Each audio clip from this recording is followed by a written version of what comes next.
7 financial targets at its first investor day this week. The ride-hailing company expecting a 15% annual growth rate for gross bookings. With more on the road ahead, Lyft CEO David Risher is joining me here in studio. David, thanks for being here. Oh, it's great to be here. So as we were talking during the break, it seems like the market was relatively happy with the guidance that you guys gave. Yeah. So talk to me more about it. The 15% growth in bookings.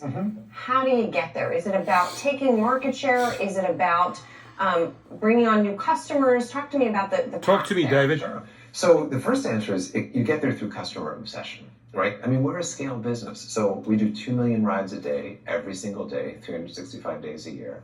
And if that goes to 2.1, 2.5, 3, over time, that produces, frankly, an incredibly profitable business. And the way you do that is you obsess over your drivers and you obsess over your riders. Obsess And over that's your what- drivers. I mean, we're looking at $25 billion in bookings over the next 3 years, but Did you guys hear that? You obsess over your drivers.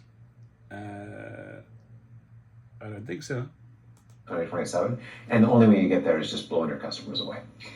I'm so fascinated by this because when I think about Lyft versus Uber, obviously your biggest competitor, how are customers making that choice, right? Are they making it because they think Lyft is a better experience, or are they just looking at the apps and saying, this is the lower price and it's going to get to me sooner? So people do both, right? There are definitely some people who are price shoppers.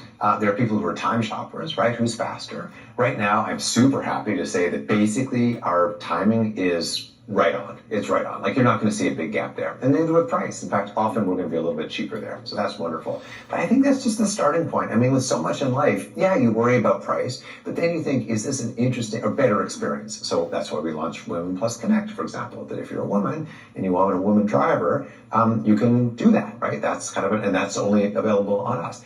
Same if you want to be picked up on time for the airport. The other guys might say they'll do it, but we'll literally give you $100 back if we're more than 10 minutes late for a scheduled ride. So I think after you get the basics right, you start to build innovation on top of it, and that's how you start to really drive preference. And are you measuring how many of your riders are single platform riders? Yeah, sure. Is there a way of doing that? I mean, we can get hints. It's a little hard. We obviously don't know all the apps that people have on their phone, but you can kind of get a sense. And it might be 40%, it might be 50%. Frankly, if everyone using the other guy also had us on their phone, I'd be pretty happy. So I'm okay with that. Sometimes, and they just have it on the phone. Oh, no, fair enough. As long as but look, flip a coin. Use this half the time, and I'd be very happy. The other half of it, as you talked about, is the drivers. And there you guys have made some progress as well. So talk me through that piece of it. So here's the thing. In order to have a healthy, we call it a marketplace, a healthy business, you've got to have rider and driver in balance. And remember, drivers are actually our primary customers. There's 2 customers in every car. If you don't have the driver, you don't have anything. Okay, so what have we done? We've put in place a 70% earnings guarantee. Again, this drives me crazy, my friends. It pushes the same bullshit lie over and over again until people start believing it. 70% earnings guarantee. Not happening, David Risher. No one's getting a 70% earnings guarantee.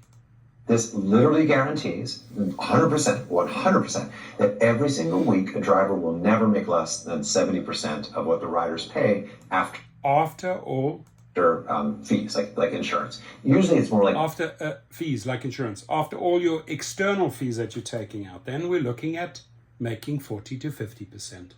82, 83, could be up to 85%. It's a guarantee. And so what that does is that starts to drive preference on the driver side, right? To choose us over the other guys. And that's why we have more driver hours than we've had in our history as a company. So why did I play this video? Is pushing the same sound bites, right? This a June release. Every 2 weeks he's in front of the cameras, pushing the same lie, and that's the 70% earnings guarantee, and that it's customer obsession, and that they obsess over drivers and customers, riders.